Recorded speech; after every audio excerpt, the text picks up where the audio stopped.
Après 12 ans de bons et loyaux services, classe égale à HRL, Pierre Ménès a été viré de Canal+.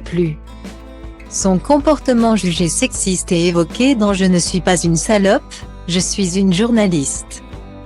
Le documentaire de Marie Portolano a contribué à ce retrait de l'antenne désormais définitif.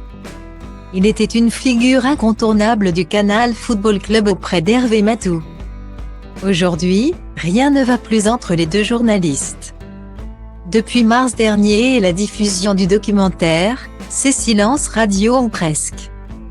À l'époque, Hervé Matou a expliqué par texto à Pierre Ménès pourquoi il devait prendre ses distances.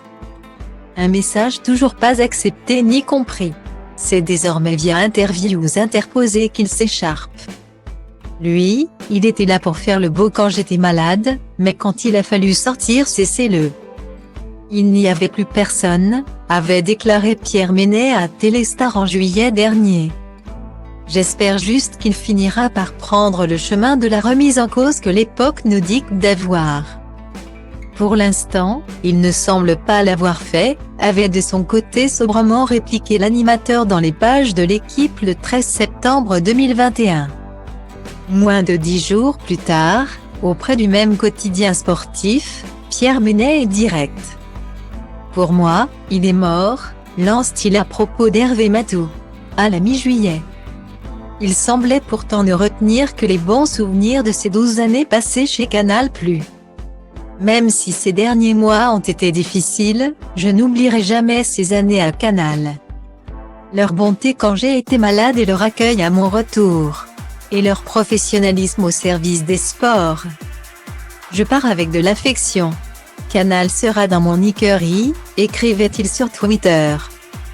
Les relations entre les deux hommes, complices d'antan au Canal Football Club, ne s'arrangeront pas, semble-t-il. Et si l'un est toujours aux commandes de l'émission phare de Canal+, l'autre prépare son grand retour sur petit écran. En effet, dès le 12 octobre 2021, il prendra les commandes du Pierrot Football Club sur la chaîne Média 365, du groupe World Media. Une plateforme digitale où le sniper proposera des interviews, reportages, podcasts, analyses et autres débats autour du foot. Un peu comme au Canal Football Club, mais sans Hervé Matou.